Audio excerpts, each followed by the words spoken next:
E aí pessoal, tudo bem com vocês? Meu nome é Oscar Correia, eu sou médico e estou aqui hoje para falar de um tema que tem se tornado um pouco mais recorrente aqui no consultório, que é a deficiência da vitamina B12, certo? Não sei se você sabe a importância dessa vitamina para o nosso organismo, ou se você já dosou a sua vitamina B12, certo? Mas hoje eu vou abordar um pouquinho esse tema. Antes de entrar no assunto, né, eu queria pedir a você que está assistindo o vídeo, né, aquela inscrição, curtida, comentário, compartilha com os amigos esse vídeo, tá certo? Isso me ajuda a estar trazendo mais conteúdo para vocês. E você também pode me seguir lá no Instagram, Dr. Oscar Correia, tá certo? Lá você pode interagir na minha caixinha de perguntas quando eu deixar lá. E também você pode entrar em contato comigo para marcação de consulta online, tá certo? Se for do seu interesse, tá bom? Sem muitas delongas, vou falar um pouquinho sobre a vitamina B12, né? E a importância dela pra gente. E de antemão, pessoal, você sabe o que é uma vitamina? Você sabe qual a importância das vitaminas para o nosso organismo, né? Por definição, certo? Vitamina é uma substância que é fundamental para o nosso organismo, mas que nosso organismo não produz. Então a gente precisa adquirir esses alimentos, essas vitaminas, através de fontes exógenas ou suplementos. Geralmente vem através da alimentação ou de suplementação, certo? Então, a vitamina B12, né, é uma vitamina, ou seja, fundamental para um bom funcionamento do nosso organismo, e a gente não produz em quantidades suficientes, certo? E por que ela é importante, tá bom? Eu vou destacar para vocês aqui três funções que a vitamina B12 está relacionada de extrema importância para o nosso organismo. A primeira delas é a eritropoiese, certo? Para você que não sabe, eritropoiese é a formação das nossas hemácias, dos nossos glóbulos vermelhos, as nossas células sanguíneas, tá certo? Bom, as hemácias, pessoal, são células que levam o oxigênio para nossas células, tá bom? Então, o que acontece? Quando a gente respira, né, esse oxigênio que entra, ele é carregado no sangue através das hemácias e isso permite, né, a respiração, a função, o bom funcionamento celular, certo? Então, veja que função importante, né, dessas células. Só que, para a gente formar essas hemácias, né, o processo de formação das hemácias é chamado eritropoiese. E a vitamina B12 é fundamental nesse processo. Quando a gente não tem vitamina B12, ou tem vitamina B12 deficiente, essa hemácia sai mal formada, ela sai maior do que ela deveria sair. E aí ela não consegue carregar o oxigênio, né, se ligar ao oxigênio da forma adequada, tá certo? Então, quando a gente tem essas hemácias mal formadas, né, devido à deficiência da vitamina B12, a gente tem um quadro chamado de anemia megaloblástica, ou seja, uma deficiência, né, uma anemia, uma deficiência nas nossas células sanguíneas, em que ela saiu aumentada de tamanho, megaloblástica, tá bom? E os sintomas de anemia, né, geralmente fraqueza, indisposição, tá certo? São sintomas iniciais ali da anemia, falta de atenção, né, podem estar relacionados aí à deficiência da vitamina B12, tá certo? Uma outra função extremamente importante da vitamina B12 é na formação dos nossos neurônios. Olha que coisa importante, né? O sistema nervoso central. Então, para a formação de neurônios saudáveis e para a comunicação interneuronal, né? As sinapses, né? A gente precisa de bons níveis de vitamina B12, certo? Então, quando a gente tem vitamina B12 baixa, geralmente a gente, num longo prazo, começa a desenvolver sintomas neurológicos, tá certo? Como parestesia, que são formigamentos, ou seja, é como se tivesse uma alteração na sensibilidade. Eu estou tocando aqui, eu estou sentindo, certo? Se a gente tem um déficit de vitamina B12, essa informação da sensibilidade pode estar alterada e a gente entender como um formigamento, tá certo? Como um choquezinho, tá bom? E isso, no longo prazo, pode se tornar algo bem desagradável. Também pode haver neurite, como se fosse uma inflamação dos nossos neurônios, do nosso sistema nervoso, do nosso sistema neurológico, tá certo? E no longo prazo, né, pode vir com déficit cognitivo, até propiciar alguma demência, né, certo? Então, alteração de memória, de atenção, tá bom? Então, a vitamina B12 também é fundamental para um bom desempenho neurológico, para um bom funcionamento do nosso sistema nervoso, tá certo? E para finalizar, como a maioria das vitaminas, a vitamina B12 também é fundamental em várias etapas da nossa resposta imune, ou seja, melhora da imunidade, tá certo, pessoal? Bom, tendo isso em mente, né, a gente sabe a importância da vitamina B12, né, vários processos fundamentais aí para a vida. E onde é que a gente encontra a vitamina B12, certo? Se minha vitamina B12 der baixa, como é que eu posso melhorar isso daí? Bom, A vitamina B12 geralmente está presente em alimentos de fonte animal, certo? Então, carne, leite, leite e derivados, ovos, tá certo? Frutos do mar, fígado, tá bom? São bem ricos em vitamina B12. Então, assim, são alimentos que aparentemente estão bem presentes na dieta do brasileiro, digamos assim, né? Porém, quem é que pode sofrer com isso? Indivíduos vegetarianos, né? Indivíduos veganos, principalmente, podem não ter um aporte suficiente dessa vitamina B12 vindo da dieta. O vegetariano, tá certo? Ele se alimenta ele evita carne, certo?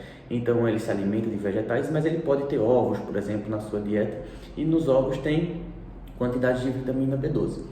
Já o vegano, ele evita tudo que é de origem animal. Então o vegano obrigatoriamente precisa fazer uma suplementação de vitamina B12 para manter níveis adequados, tá certo? E aí o que acontece? Você diz, eu não sou vegano, não sou vegetariano e mesmo assim minha vitamina B12 deu baixa. Como é que é isso? Então, para a gente entender esse processo, né, a gente tem que entender como é que funciona todo o processo de absorção da vitamina B12, um processo bem complexo, né, certo? E que se alguma etapa dessas estiver prejudicada, você pode sim apresentar deficiência dessa vitamina, tá certo? Então, a vitamina B12, como eu falei, é um produto de origem animal, né? Então a gente come ali na dieta, tá bom? E a gente tem que entender o seguinte: a vitamina B12, quando ela está lá no nosso estômago, né? Ela vai se ligar numa substância chamada fator intrínseco, certo? O fator intrínseco é uma substância produzida pelas células parietais do estômago, tá bom? Então lá no estômago, essa vitamina B12 se liga a esse fator intrínseco, ela se liga, tá bom? Permitindo que a vitamina B12 siga seu trajeto pelo trato gastrointestinal sem ser degradada pelo suco gástrico, pelas enzimas pancreáticas, tá certo? Por quê? A vitamina B12 ela vai percorrer todo o estômago, todo o nosso intestino, e ela só vai ser absorvida lá na porção distal do intestino, no íleo distal, certo? Lá no finalzinho, tá bom? Então lá no epitélio do intestino, do íleo distal, lá assim ela se separa do fator intrínseco e aí a gente consegue absorver essa vitamina B12, tá certo? Então, só de vocês terem um pouco dessa noção, falei aqui de uma forma bem breve essa etapa de absorção, mas o que acontece a gente pode relacionar algumas outras causas que podem gerar uma deficiência de vitamina B12, tá certo? A primeira delas, né, são indivíduos que fazem uso de medicações que podem interferir aí na produção desse fator intrínseco, ou no pH gastrointestinal, na acidez do estômago, tá certo? Então, por exemplo, aquelas medicações para gastrite, né, que terminam em prazol, por exemplo, omeprazol, pantoprazol, lansoprazol. Indivíduos que fazem uso dessa medicação, geralmente no longo prazo, né, coisa de 1 ano de uso, podem apresentar deficiência da vitamina B12 porque ela altera o pH gastrointestinal, tá certo? Outra medicação também muito associada com deficiência da B12 é a metformina, tá bom? Metformina é uma medicação para diabetes, né? Geralmente o indivíduo que faz o diabético que faz uso da metformina vai usar ela praticamente pelo resto da vida. Pode ser que em algum momento da vida ele precise fazer reposição aí da vitamina B12. A gente tem que estar dosando para precaver qualquer deficiência, tá certo? E um outro indivíduo que pode apresentar também deficiência da vitamina B12 são os indivíduos pós-cirurgia bariátrica. A cirurgia bariátrica é uma cirurgia de redução do estômago, né? Ou seja, uma parte ali do estômago vai ser removida, tá certo? E ali a gente tem uma perda das células parietais que produzem fator intrínseco. Então, com menos fator intrínseco, a gente não consegue absorver essa vitamina B12, certo? É um fator fundamental para a absorção da vitamina B12, tá bom? E aí, descartando tudo isso, né, ainda há indivíduos que apresentam algumas doenças desabsortivas, questões genéticas, tá bom? Então, a gente tem que tentar identificar a causa, certo, da deficiência e indicar a reposição de forma adequada, tá certo? Bom, com relação à reposição, como eu lhe falei, né, a deficiência pode gerar vários problemas, certo? Principalmente no longo prazo. Certo? No curto prazo, muitos indivíduos se apresentam até assintomáticos, né? Ou tem aquela fraqueza, aquele desânimo, que é multifatorial, mas pode ser um princípio já de uma anemia, talvez, tá certo? Ou então tem um déficit de atenção, a memória está um pouquinho falha, tá certo? Isso pode ser relacionado à deficiência da B12, pode ser um dos sintomas iniciais ali da B12. Independente do indivíduo ser sintomático ou assintomático, se a gente pega um indivíduo com uma vitamina B12 baixa, é indicado repor por quê?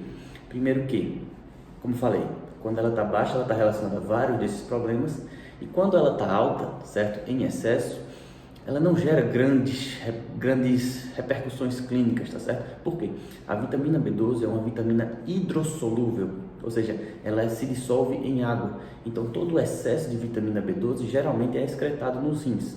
Então, no indivíduo saudável com rim funcionante, geralmente todo o excesso ali da vitamina B12 vai ser excretado nos rins sem gerar grandes repercussões clínicas, né? Não tem um grande risco de intoxicação por vitamina B12, diferente das vitaminas lipossolúveis, né? Que é aquela vitamina K, vitamina E, vitamina D e vitamina A, que a gente tenta evitar níveis muito elevados, tá certo? Então, em níveis baixos, vitamina B12 gera problema, em níveis altos nem tanto, então sempre repor, tá certo? Quando repor, né? Geralmente quando a gente dosa ali os níveis da vitamina B12, a gente não se baseia muito pelos valores de referência que vem do laboratório, tá certo? Geralmente no laboratório ele só considera quando ela está baixa, quando está em níveis abaixo de 180, 150, isso varia um pouco do valor de referência, né? Só que o que acontece, a gente sabe que em alguns indivíduos, quando a vitamina B12 está abaixo de 400, ele já pode começar a apresentar alguns sinais dessa deficiência, tá certo? Então, geralmente, vitamina B12 abaixo de 400, a gente opta por repor, tá certo? Opções de reposição, a gente tem principalmente a via oral e via injetável, tá certo? As duas vias são funcionantes, né? Geralmente a via injetável gera uma reposição mais rápida, está mais indicada para quando o indivíduo tem níveis de deficiência realmente baixos, né? Abaixo de 200, abaixo de 150, tá certo? Então a gente pode se basear por isso para iniciar a reposição. Você pode discutir com o seu médico, né? Se você tem algum sintoma, isso agrava um pouquinho, é bom que tenha uma reposição mais rápida, tá bom? Mas a gente tem principalmente à disposição a reposição via oral e via injetável, né? Geralmente a gente tem à disposição a vitamina B12 é chamada cobalamina, certo? Ela tem uma apresentação, uma estrutura química que se permite ligar a alguns radicais diferentes e dependendo dessa ligação, ela muda a sua estrutura. Então, por exemplo, quando ela se liga a um radical metil, a gente tem a metilcobalamina. Quando ela se liga ao radical cianeto, a gente tem a cianocobalamina. Essas são as duas principais formas da vitamina B12 que a gente tem para reposição. A cianocobalamina e a metilcobalamina, que é a forma mais ativa, né? Geralmente no processo de absorção, lá no intestino, depois que ela é absorvida dentro da célula, ela passa pelo processo de metilação, onde ela perde o cianeto da cianocobalamina e ganha o metil, se tornando a forma ativa, tá certo? Temos essas duas apresentações para reposição, tá certo? Então, pessoal, eu acho que deu para a gente abordar um pouquinho sobre a importância da vitamina B12, sobre os problemas que a deficiência pode gerar, sobre o processo de absorção, quem pode apresentar deficiência, né? E a importância da reposição. Eu acho que são alguns tópicos fundamentais e, como eu falei, a gente vem encontrando bastante nos indivíduos aqui do consultório, por isso eu resolvi dar uma certa atenção a esse tema, tá certo? Se você tem alguma dúvida sobre o tema, se você dosou sua vitamina B12 e ela veio baixa, ou se você apresenta algum dos sintomas aí e quer ver se não é uma causa de deficiência, se a causa não seria uma deficiência de vitamina B12, você pode agendar consulta médica, como eu falei. Estou fazendo também consulta online, tem que vender meu peixe, né? Tá certo? Então você pode entrar em contato comigo através do Instagram, tá bom? Pode deixar seus comentários aqui. E lá no Instagram eu vou estar deixando a caixinha de perguntas para a gente tentar elucidar, tirar qualquer outra dúvida que tenha surgido sobre esse tema. Tá certo, pessoal? Sobre vitamina B12, era isso que eu queria falar para vocês. Tamo junto. E é isso.